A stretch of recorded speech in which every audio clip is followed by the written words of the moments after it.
श्री राधे राधे दोस्तों। अपन ने जो श्रृंखला शुरुआत करी थी उस श्रृंखला में अपन के 2 टॉपिक हो गए और आज अगला टॉपिक है अपना सर्वनाम। आज अपने सर्वनाम के बारे में विस्तारित क्लास लेंगे और इसके बारे में विस्तारित अध्ययन करेंगे। तो अपना सर्वनाम टॉपिक है, अपने शुरुआत में पढ़ाई है, संज्ञा के स्थान पर प्रयुक्त होने वाले शब्दों को सर्वनाम कहा जाता है। तो एक बार देखते हैं। सर्वनाम 2 शब्दों से मिलकर बना है, जिसमें से पहला शब्द है सर्व, दूसरा नाम है सर्वनाम। नाम अर्थात सर्व का यहाँ पर अर्थ हो गया सबका या सबके, और नाम का अर्थ हो गया नाम अर्थात संज्ञा, यानी सबके नामों के बदले प्रयुक्त होने वाले शब्द को सर्वनाम कहा जाता है। देखो डेफिनेशन, सब नामों के बदले जिनका प्रयोग हो सकता है उसे सर्वनाम कहा जाता है। उपयोग, संज्ञा शब्दों की पुनरावृत्ति को रोकने के लिए प्रयुक्त होता है। संज्ञा शब्द जहाँ पर भी आ जाए, बार बार जहाँ पर संज्ञा शब्दों का प्रयोग हो रहा है, उसकी पुनरावृत्ति को रोकने के लिए जिन शब्दों का प्रयोग किया जाता है उसे सर्वनाम कहा जाता है। अगर मान लो सर्वनाम शब्दों का वाक्य के अंदर प्रयोग नहीं होगा तो वाक्य में एक तो कसावट नहीं आएगी, वाक्य में सुंदरता नहीं रहेगी, उसके साथ साथ वाक्य अभद्र लगेगा। वाक्य अगर बार बार उसको पढ़ेंगे तो अपन को बोझ सा लगेगा। अर्थ प्राप्ति में भी सहायक नहीं रहेगा वो। इसकी वजह से अपने वाक्य हम लोग सर्वनाम शब्दों का प्रयोग करते हैं। संज्ञा के प्रतिनिधि चिन्ह को सर्वनाम कहा जाता है। संज्ञा के स्थान पर प्रयुक्त होने वाले शब्दों को सर्वनाम कहा जाता है या उसका प्रतिनिधि बनकर आ जाता है वो वहाँ पर। ऐसा विकारी शब्द, अपने पहले पढ़ा था, शब्द 2 प्रकार के होते हैं, विकारी और अविकारी। और विकारी शब्दों में अपने पढ़ा है कि संज्ञा, सर्वनाम, विशेषण, क्रिया। तो सर्वनाम क्या एक विकारी शब्द है जो कर्ता से लेकर अधिकरण कारक पर्यंत सभी कार्यों प्रतिनिधित्व करे। जो कर्ता से लेकर अधिकरण कारक के है ना, वहाँ तक के सर्वनाम शब्दों का प्रयोग होता है। इसलिए अपन को ध्यान रखना है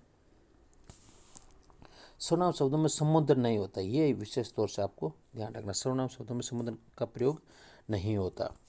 अतः किसी भी संबोधन के स्थान में सर्वनाम का प्रयोग नहीं होता। सर्वनाम के विकारक शब्द, अपने विकारक शब्दों को पढ़े थे। विकारक शब्द होते हैं लिंग, वचन, काल, कारक, वाच्य। तो अगर आपसे पूछ लिया जाए कि सर्वनाम शब्दों के विकारक शब्द कौन से हैं, तो आपको बताना वचन और कारक। वचन और कारक किसके होते हैं? सर्वनाम शब्दों के विकारक शब्द होते हैं। लिंग के अनुसार सर्वनाम शब्दों में कोई रूपांतर नहीं होता, कि अपने जो कारक शब्द पढ़े जिसमें लिंग का भी नाम आपने पढ़ा था, लेकिन लिंग का इसके ऊपर कोई किसी प्रकार का सर्वनाम को कोई प्रभाव नहीं पड़ता। जैसे यह बालक पुस्तक पढ़ रहा है, देखो बालक शब्द आया है, यहाँ पर पुस्तक है, पढ़ रहा है, तो इसका मतलब है ये पुल्लिंग वाक्य है ना। इसके सामने सर्वनाम शब्द प्रयोग हो रखा है यह है। अगला वाक्य देखो, यह बालिका पुस्तक पढ़ रही है, ये बालिका आ गई तो इसका मतलब स्त्रीलिंग हो गया। रही है ये क्रिया है, लेकिन ये अपने को स्त्रीलिंग का बोध करा रही है। और यह शब्द तो सेम है ना, एक समान है। कहने का अर्थ ये है कि चाहे स्त्रीलिंग हो चाहे पुल्लिंग हो, लेकिन सर्वनाम शब्द में किसी प्रकार का कोई परिवर्तन नहीं होता। एक और उदाहरण देख लीजिए आप। जैसे वह बालक पुस्तक पढ़ रहा है, ये एक वचन, क्योंकि वचन का भी प्रभाव पड़ता है इसके ऊपर। दूसरा जैसे बहुवचन, क्योंकि अपने विकारक शब्द पढ़ रहे थे, वचन का इसके ऊपर प्रभाव पड़ता है ना। तो देखो वह बालक पुस्तक पढ़ रहा है, बालक पुरुष एक वचन हो गया। और अगला वे मतलब बहुवचन, बालक पुस्तक पढ़, बाकी सेम है, कोई इश्यू नहीं। लेकिन यहाँ पर सर्वनाम शब्दों में परिवर्तन हो रहा है। कहने का अर्थ ये है कि सर्वनाम शब्दों के ऊपर वचन का प्रभाव पड़ता है। आगे देखते हैं हम लोग। हिंदी भाषा में सर्वनाम की कुल संख्या, मैंने कल भी बताई थी संख्या का टॉपिक पढ़ते वक्त कि सर्वनाम की संख्या कुल होती है 11। जो कौन कौन सी होती है एक बार इसको आप विस्तारित देखें, यहाँ से क्वेश्चन बन जाता है। यह है मैं, तुम, आप, यह, वह, जो, सो, कौन, क्या, कोई, कुछ। इनको आपको याद करना है। मैंने इनको याद करने के लिए एक छोटी सी ट्रिक बना रखी है, मैं आपको भी उस ट्रिक के बारे में बता देता हूँ। जैसे मैंने लिखा मैं और तू कुछ करेंगे तो कोई क्या कहेगा, यानी मैं और तुम कुछ करेंगे तो कोई क्या कहेगा। आगे लिखा जो कहेगा सो भरेगा, जो कहेगा सो भरेगा। बाद में यह वह नहीं कहेगा, कौन? आप। तो देखो यहाँ पर सारे अपने जो हिंदी भाषा में जो 11 सर्वनाम प्रयुक्त होते हैं वो इनका सारों के इसमें नाम आ रहे। जैसे पहला है मैं का इसमें नाम आ गया। दूसरा देखते हैं तू भी एक सर्वनाम है, कुछ सर्वनाम है, कोई सर्वनाम है, क्या सर्वनाम है, जो सर्वनाम है, सो सर्वनाम है, यह सर्वनाम है, वह सर्वनाम है, कौन सर्वनाम है और आप सर्वनाम है। इन सर्वनाम को अध्ययन की सुविधा की दृष्टि से 6 भागों में बांटे गए। अपन को ये पता है कि सर्वनाम के कितने प्रकार होते हैं, 6 प्रकार होते हैं। तो इसको भी मैंने याद करने के लिए एक ट्रिक बना रखी है। एक पुरुष निश्चय प्रश्न के संबंध में निश्चय अनिश्चय की स्थिति में फंस गया। तो ये देखो, एक होता है एक पुरुष, मैंने बताया था, एक पुरुष मतलब पुरुषवाचक सर्वनाम। एक होता है निर्देशक या निश्चयवाचक सर्वनाम, एक अनिश्चयवाचक सर्वनाम, एक होता है प्रश्नवाचक सर्वनाम, एक होता है संबंधवाचक सर्वनाम और निजवाचक सर्वनाम। सर्वनाम के कुल कितने भेद होते हैं? 6 भेद होते हैं, जिनको अपने विस्तार से देख लिया एक बार। पहला लेते हैं हम लोग पुरुषवाचक सर्वनाम। पुरुषवाचक सर्वनाम में क्या होता है, देखो एक बार। पुरुषवाचक सर्वनाम को श्रोता भी कहते हैं, वक्ता भी कहते हैं और लेखक भी कहा जाता है। पुरुषवाचक के 3 उपभेद होते हैं। सर्वनाम के भेद हो गए 6, जिनमें से पुरुषवाचक, निर्देशवाचक, निश्चयवाचक, संकेतवाचक, अनिश्चयवाचक, प्रश्नवाचक, संबंधवाचक और निजवाचक। वापस पुरुषवाचक सर्वनाम अपने शुरू करा है, उसका 3 उपभेद होते हैं। पहला होता है उत्तम पुरुष, दूसरा होता है मध्यम पुरुष और तीसरा होता है अन्य पुरुष। उत्तम पुरुष में क्या होता है, जैसे कि मैंने इनको याद करने के लिए एक छोटा सा ट्रिक बना रखी थी। जैसे कि यहाँ पर खड़ा है, एक आदमी यहाँ पर खड़ा है, एक आदमी दूर खड़ा है। जो आदमी बोल रहा है, जैसे कि यहाँ पर ये आदमी, ए नाम का कोई आदमी है, ये जो बोल रहा है, जो शब्द ये खुद के लिए या स्वयं के लिए प्रयोग करेगा, वो सारे शब्द किस में आते हैं? उत्तम पुरुष में आते हैं। जो इसके ये पास में, जैसे कि बी यहाँ पर पास में खड़ा है, ये बी ये पास में खड़ा है, जो शब्द ये वाला आदमी इसके लिए प्रयोग करेगा, वो सारे शब्द मध्यम पुरुष में आते हैं।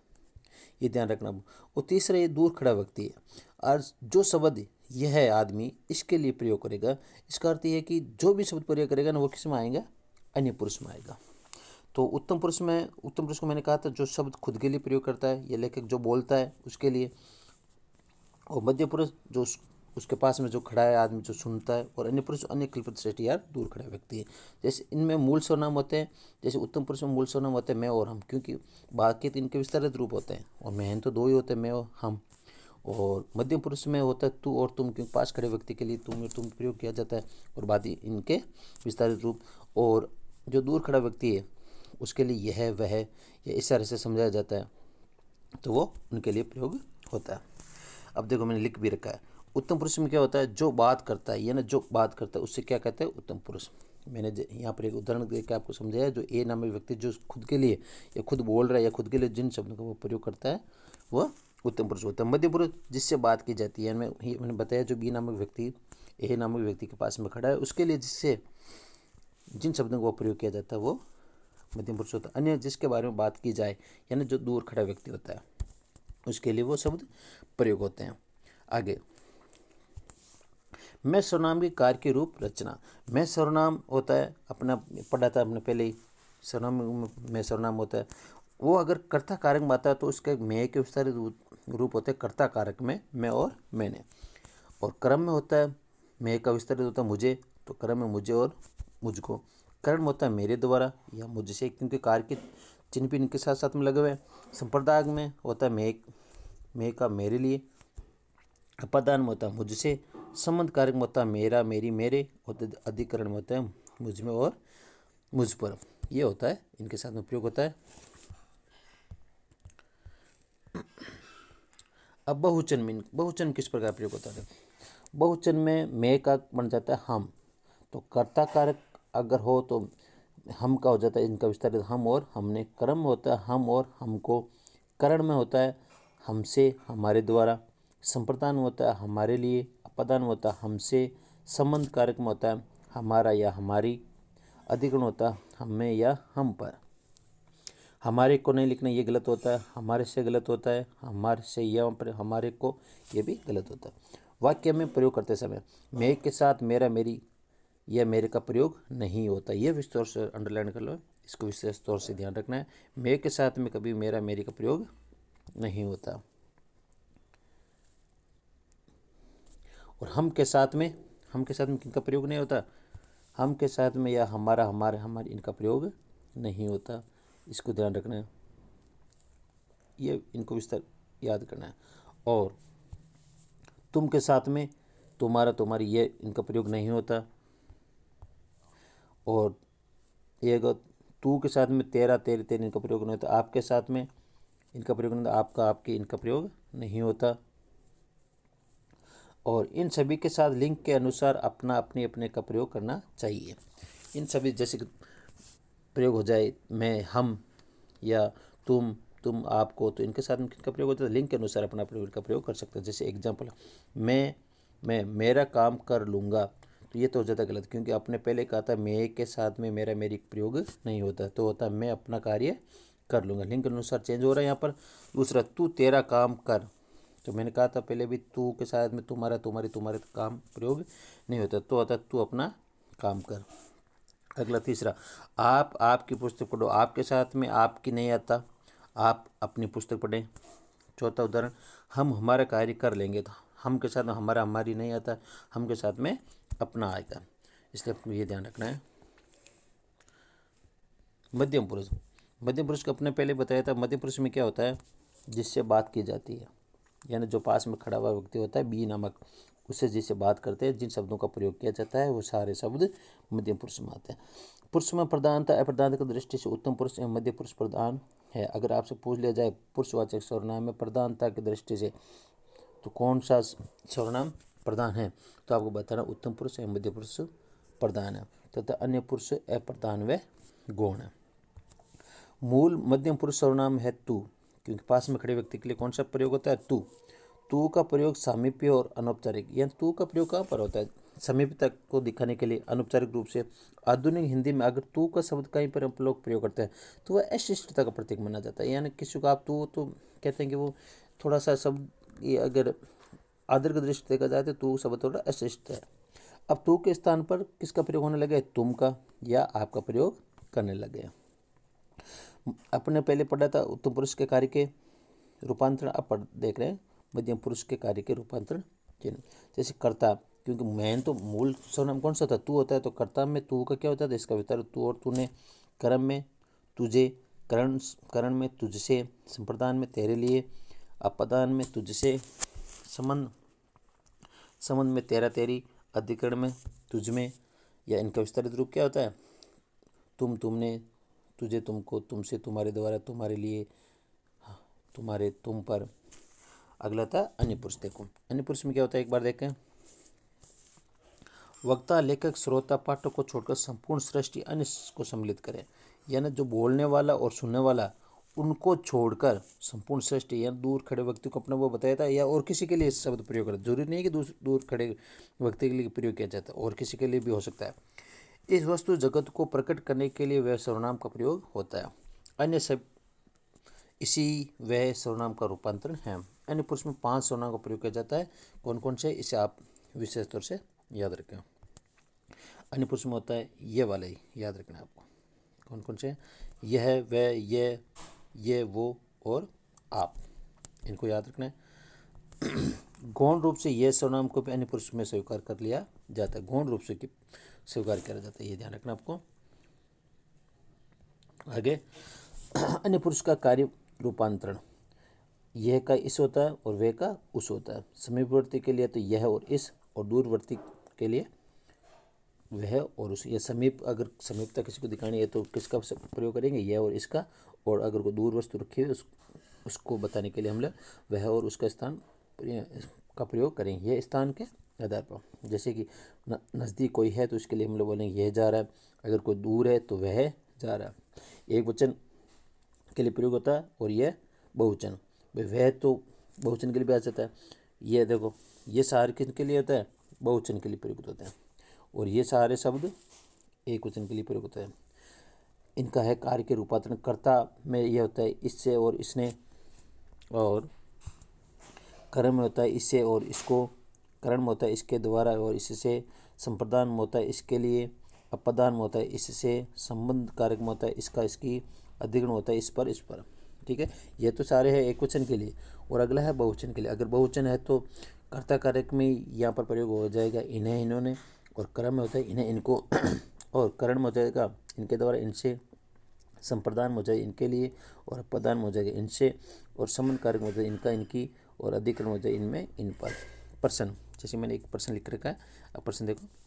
यह इस सर्वनाम का संप्रदान कार्य के रूप है। तो कौन सा है संप्रदान कार्य के लिए? इसके लिए। अगला है हिंदी व्याकरण में कर्तृ का समर्थ्य संज्ञा और सर्वनाम से ही कर्तृपद का अपन पढ़ेंगे बाद में। कर्तृवाच्य वो आएगा ना, कर्तृपद। तो जहाँ पर कर्ता का मुख्य, वाक्य में कर्ता का मुख्य रोल होता है, वहाँ पर कर्तृपद होता है। तो वो कौन से सर्वनाम शब्दों से ही माना जाता है। जैसे कि राम जा रहा है, तो यहाँ पर राम का ये मेन शब्द क्या है? राम है, तो राम का उचित है यहाँ पर। जैसे कर्ता वाक्य का उद्देश्य वह जा रहा है, वह शब्द क्या है? सर्वनाम है, तो वह जा रहा कर्ता उद्देश्य उसका हो गया। भाषा व्यवहार में सुगमता का साथ तथा सुंदरता के दृष्टि सर्वनाम का ही उपकारक है। भाषा की सुगमता, कसा और सुंदरता लाने के लिए किन शब्दों का प्रयोग किया जाता है? सर्वनाम के भेद और बोधक। सर्वनाम के अपने पहले भेद पढ़े थे अपने, कितने होते हैं? सर्वनाम भेद 6 होते हैं। पुरुषवाचक होता है, निर्देशवाचक है, संकेतवाचक, निश्चयवाचक कह दो, अनिश्चयवाचक कह दो, प्रश्नवाचक कह दो, संबंधवाचक कह दो और निजवाचक। पुरुषवाचक में तुम और आपने बताया था। निश्चयवाचक में निश्चितता का बोध होता है, जहाँ पर यह और वे। अनिश्चयवाचक में कोई और कुछ, जहाँ पर अनिश्चितता का बोध हो। प्रश्नवाचक में जहाँ पर प्रश्न किया जाए। संबंधवाचक में जहाँ दो वाक्यों के बीच में या में संबंध बताया जाता है। निज में स्वयं के बारे में। इनका मूल और कार्य के रूपांतर अपने इनको पढ़ाइए। जैसे यह शब्द है तो इसका इस हो जाता है, और परिणाम व वाचक में इतना इतने हो जाता है। ये तो इतना कोई विशेष नहीं है। आज अपने पुरुषवाचक देख लिया, अब देखते हैं आप लोग निर्देशवाचक सर्वनाम। निर्देशवाचक या संकेतवाचक या निश्चयवाचक, इसको देख लेते हैं एक बार। ये होता है निश्चयवाचक कह सकते हो आप लोग, इसे निर्देशवाचक कह सकते हो, या इसे आप संकेतवाचक कह सकते हो। परिभाषा, इसकी परिभाषा कहता है पास या दूर के विषय, व्यक्ति, पदार्थ का निश्चित निर्देश करते हैं। इसे निश्चयवाचक संकेतवाचक सर्वनाम कहते हैं। यह कहने का अर्थ है इसमें निश्चितता का बोध होता है। जैसे यह ले जाओ पास की वस्तु के लिए, वह लेकर आओ दूर की वस्तु के लिए। यहाँ पर निश्चितता का बोध आ रहा है, लेकिन पास और दूर की वो तो सेंटेंस के अनुसार आपको पता चल जाएगा। अगला यह वह, यह मेरा, मेरी, मेरे, हमारा, हमारी, हमारे संज्ञा का विभाजन। सामान्य निर्देशवाचक, इसके दो भेद किए जाते हैं। अब ये पढ़ा निकटवर्ती और दूरवर्ती। पहला कौन सा है? निकटवर्ती या समीपवर्ती। निर्देश पहुँच के अंदर निकट या प्रत्यक्ष विषय वस्तु की ओर यह संकेत करते हैं। या निकटवर्ती के लिए कौन सा सर्वनाम प्रयोग होता है? यह का। अगर यह आप सेंटेंस दे दिया जाए और अगर वहाँ पर निकटवर्ती का आभास हो, का बोध होता है, वहाँ पर आप कौन सा सर्वनाम बताएंगे? निश्चयवाचक सर्वनाम। दूरवर्ती निर्देश के लिए कौन सा प्रयोग होता है? दूरवर्ती निर्देश के लिए दूरस्थ, अप्रत्यक्ष, प्रत्यक्ष, किंतु पहुँच से दूर विषय वस्तु और वह शब्द का प्रयोग किया जाता है। जैसे वह हमारा खेत है, एक वचन है, लेकिन वह शब्द निश्चितता का बोध करा रहा है, साथ साथ में दूरवर्ती का, दूर का भी एहसास करा रहा है। तो यह हो जाता है निश्चयवाचक सर्वनाम। वाक्य की पहचान, वाक्य की पहचान किस प्रकार करते हैं? यह वह प्लस संबंधवाचक होगा, प्लस विशेष्य यानी संज्ञा हो, तो वहाँ पर संकेतवाचक सर्वनाम होता है। ये वाक्य की पहचान है। वैसे वाक्य का आप पढ़ते एक बार आपको बोध हो जाता है, उसके बाद आपको पता चल जाता है। अगला विशेष निर्देशक, आदरार्थक यानी आदर देने के लिए आप किसी व्यक्ति, निकटवर्ती या दूरवर्ती का संकेत करते हैं। वाक्य में प्रयुक्त यह तथा वह संदर्भ देकर निर्णय करना। आगे हैं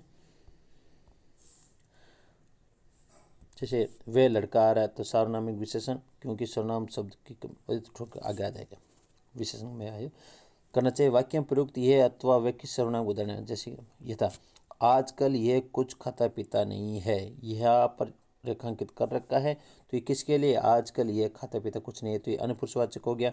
वह एक बार फिर क्रिकेट प्रतियोगिता में दूसरे स्थान पर रहा, तो ये भी क्या हो गया? अनुपुरुषवाचक सर्वनाम हो गया। आगे यह था यह वह संबंधवाचक संज्ञा निश्चयवाचक हो गया। वह आ रहा है, तो वह शब्द कौन सा? पुरुषवाचक हो गया। वह आ रहे, वह भी पुरुषवाचक हो गया।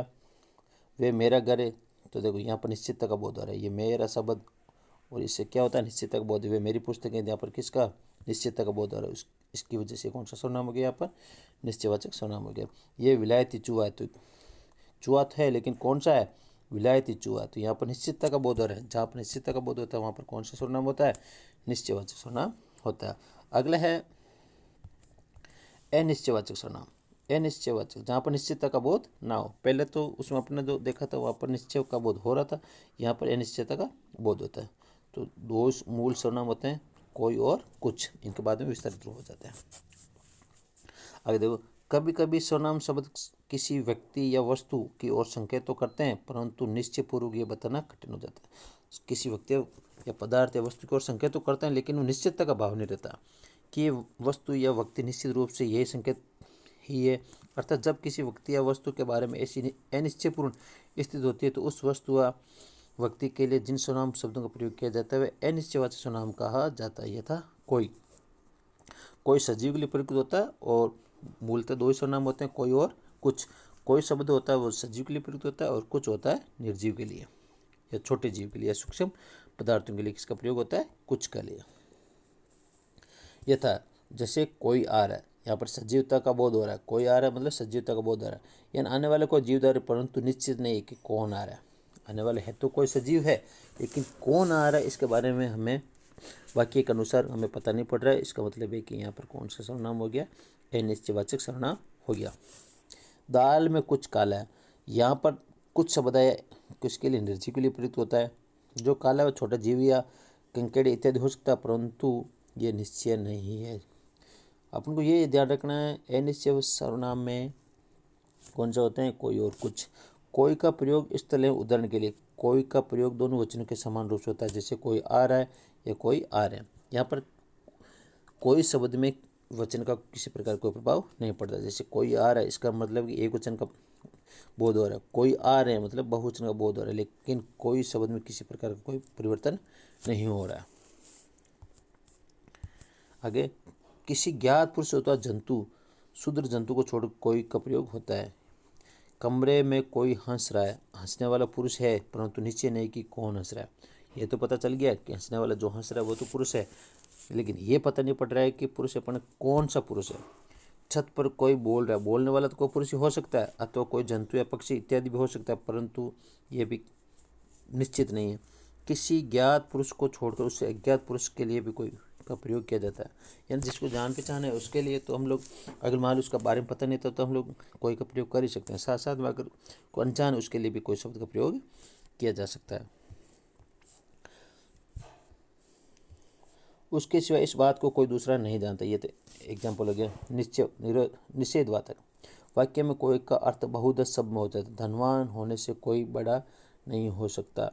निषेधवाचक होता है ना सेंटेंस, उसमें कोई शब्द का प्रयोग बहुधा में या सब के लिए हो जाता है। ये काम हर कोई नहीं कर सकता, यहाँ पर अनिश्चितता सर्वनाम नहीं है। कोई की पुनरावृत्ति, कोई कोई ऐसा भी लिखते हैं। यह कार्य कोई न कोई कर सकता है। इस पौधशाला में कोई 500 पौधे हैं। कोई का अर्थ लगभग है, यहाँ पर लगभग, यहाँ पर कोई का अर्थ क्या हो गया? लगभग। कोई सर्वनाम उदाहरण, मंदिर में कोई नाच रहा है, अब अनिश्चितता का बोध हो रहा है। दरवाजे पर कोई आया है, अनिश्चितता का बोध हो रहा है। राम तुझे कोई बुला रहा है, तो यहाँ पर अनिश्चितता बोध हो रहा है। वहाँ पर कोई पढ़ रही है, पता नहीं कौन पढ़ रही है, लेकिन पढ़ रही है, तो यहाँ पर कौन सा हो गया? अनिश्चितवाचक का प्रयोग होता है। कुछ सर्वनाम शब्द के प्रयोग स्थल, छोटे छोटे क्षुद्र, अब कुछ का देखा था, एक तो निर्जीव के लिए प्रयोग होता है, साथ साथ में छोटे छोटे क्षुद्र जीवों के लिए, कीड़े मकोड़े मच्छर इत्यादि के लिए। ये निर्जीव संज्ञाओं के स्थान पर या अमूर्त जो दिखाई न दे पदार्थ का बोध कराने वाले कुछ सर्वनाम का प्रयोग किया जाता है। यानी कहने का अर्थ है कि कुछ का कहाँ पर प्रयोग होता है? एक तो निर्जीव के लिए, या छोटे मोटे जो क्षुद्र जीव होते हैं, कीड़े मकोड़े मच्छर इत्यादि के लिए, या अमूर्त के लिए। कुछ सर्वनाम का वचन एवं कार्य के अनुसार रूपांतर नहीं होता। अपन कोई में भी देखा था, वहाँ पर वचन का किसी प्रकार कोई प्रभाव नहीं पड़ रहा था। ध्यात्व है कि इसका प्रयोग जब संज्ञा के बदले होता है तो वहाँ पर सर्वनाम रहता है, अन्यथा वहाँ परिणामवाचक संज्ञा बन जाता है। जैसे उससे कुछ दे दो, तो उससे कुछ दे दो, तो यहाँ पर क्या हो गया? सर्वनाम हो गया। उससे कुछ फल दे दो, तो यहाँ पर होता है परिणामवाचक विशेषण हो जाता है। अगला है प्रश्नवाचक सर्वनाम, जहाँ पर प्रश्न का बोध हो। किसी व्यक्ति, पदार्थ, घटना आदि के बारे में प्रश्न का बोध कराने वाले, यानी किसी व्यक्ति के बारे में, पदार्थ के बारे में या घटना के बारे में प्रश्न करने वाले कौन सा होता है? वहाँ पर सर्वनाम प्रश्नवाचक होता है। जैसे दो मूल सर्वनाम कौन और कौन। जैसे प्राणी के उत्तर की अपेक्षा में क्या किया जाता है? कौन। और जैसे दीवार पर कौन बैठा है, तो यहाँ पर प्रश्न का बोध हो रहा है, और साथ में कौन का प्रयोग हो रहा है, मतलब प्रश्नवाचक सर्वनाम है। क्या? अप्राणीवाचक अथवा मानवीयत प्राणीवाचक भाववाचक संज्ञाओं के लिए। अप्राणीवाचक जो प्राणी नहीं है, या मानव से इतर है, मानव से दूर हटकर है, उनके लिए किसका प्रयोग करते हो आप? क्या कर, जैसे आप क्या करें, ये अप्राणवाचक है, ये किसी काम का बोध के लिए कह रहा है। उत्तर में निर्जीव कार्य सूचक आएगा, यहाँ पर निर्जीव आएगा, जो भी आएगा। कौन का प्रयोग, प्राणवाची शब्द की अपेक्षा सजीव। कौन का प्रयोग कहाँ पर होता है, यहाँ पर किसकी अपेक्षा की जा रही है, सजीव के लिए। जैसे कौन का कार्य का रूपांतरण किस कार्य का, ठीक है। कर्ता में कौन का हो जाता है, किसने, यह तो होता है। इनके विस्तारित रूप होता है कारकों का आधार। कर्म में किससे या किसको, करण में किससे या किसके द्वारा, संप्रदान में किसके लिए, अपदान में किससे, संबंध में किसका या किसको, अधिकरण में किस पर, और ये हो जाता है किने किने, ये तो अलग अलग है। आगे विशेष लक्षण ज्ञात हेतु प्राणवाच्य के लिए कौन और प्राणवाच्य के लिए क्या का प्रयोग किया जा सकता है। अगर इसी के लक्षण के बारे में पता करना है तो वहाँ पर प्राणवाच्य यानी सजीव के लिए तो होता है कौन, और निर्जीव के लिए या अमूर्त वस्तु के लिए क्या। यथा सांप क्या और मनुष्य क्या तुम नहीं जानते। पाप कौन है और पुण्य कौन है। देखो, सांप क्या है, मनुष्य क्या है, तुम नहीं जानते। पाप कौन है, यह मैं अच्छी तरह से जानता हूँ। यथा कौन है क्या के कुछ सर्वनाम के विशिष्ट प्रयोग, इनके विशिष्ट प्रयोग। एग्जाम्पल और है, हम कौन थे और क्या हो गए और क्या होंगे अभी। वे मेरा क्या कर लेंगे। तू मुझे क्या खाक मारेगा। तुमने आज नाश्ते में क्या क्या बनाया है। कुछ घंटों में क्या क्या हो गया। आप कौन सी कोठी में रहते हैं। अरे तुम ये क्या करो। ये एग्जाम्पल हो गया। आगे है सर्वनाम, कौन सा हो गया, संबंधवाचक। यहाँ पर जहाँ पर संबंध का आपस में बोध हो, और इसका होता है सर्वनाम होता है जो और सो, जो सेंटेंस में आपको मिल गया। ये हमेशा मिश्र वाक्य में आता है। वाक्य होता है सरल वाक्य, मिश्र वाक्य। जहाँ पर इसमें किसका प्रयोग आता है, कौन से वाक्य में इसका प्रयोग होता है, संबंधवाचक का, मिश्र वाक्य में। ये सरल वाक्य में नहीं आते हैं। जहाँ पर दो वस्तुओं अथवा व्यक्तियों का पारस्परिक संबंध प्रकट होता है वह संबंधवाचक सर्वनाम होता है। यार जहाँ पर दो वस्तुओं का या दो व्यक्तियों का आपस में संबंध दिखाया जाता है तो वहाँ पर कौन से सर्वनाम प्रयोग होता है, संबंधवाचक है। इसमें सर्वनाम शब्द जोड़े के रूप में दो क्रियाओं से जुड़े होते हैं, इसलिए इन्हें सह संबंध सर्वनाम भी कहा जाता है। यहाँ से मोस्ट है इन्हें। और कौन सा सर्वनाम कहा जाता है, सह संबंध। ये था, ये दो जोड़े में आएंगे। जैसे आपने पढ़ा, जो सो पहले पढ़ा था, जैसे जब जब, जैसा जैसी, जैसी वैसी, जितना उतना, जिसकी उसकी, जो वह, यद्यपि तथा भी, जिसने उसने, जिससे वही। यथा यह मेरी बहन है जो दिल्ली में रहती है। यहाँ पर संबंध बताया जा रहा है यह और जो का, दो मिश्र वाक्य है, आपस में संबंध बताया जा रहा है। जो जहाँ पर संबंध बताया जाता है वहाँ पर कौन सा सर्वनाम हो जाता है, संबंधवाचक सर्वनाम हो जाता है। मुझे वही चाहिए जो मैं कल लाया था। दो वाक्यों में आपस में क्या है, सेंटेंस। मुझे वही चाहिए जो मैं कल लाया था, आपस में दोनों का संबंध है। जो जिसका कार्य का रूपांतरण, कर्ता में हो तो जिसने होता है, अगर कर्म हो तो जिससे जिसको होता है, करण में हो तो जिससे जिसके होता है, संप्रदान जिसके लिए होता है, ये एक वचन के लिए। अपदान जिससे होता है, संबंध में जिसका जिसके होता है, अधिकरण में जिसमें जिस पर होता है। और इनका अगर बहुवचन हो, कर्ता कारक में तो जिन्होंने हो जाता है, अगर कर्म कारक हो तो जिन्हें जिनको हो जाता है, करण में हो जिनसे जिनके द्वारा हो जाता है, संप्रदान में जिनके लिए हो जाता है, अपदान में जिनसे हो जाता है, संबंध में जिनका जिनके हो जाता है, और अधिकरण में जिन पर हो जाता है। जो भी लोकोक्ति व मुहावरे होते हैं उसमें संबंधवाचक सर्वनाम होता है। ये विशेष तौर से ध्यान रखना। अपन जितना भी लोकोक्ति और मुहावरे पढ़ते हैं और आपसे उनसे पूछ लिया जाए कि इनमें कौन सा सर्वनाम होता है तो वहाँ पर होता है संबंधवाचक सर्वनाम होता है। अगला है निजवाचक सर्वनाम, जहाँ पर निजता का बोध हो।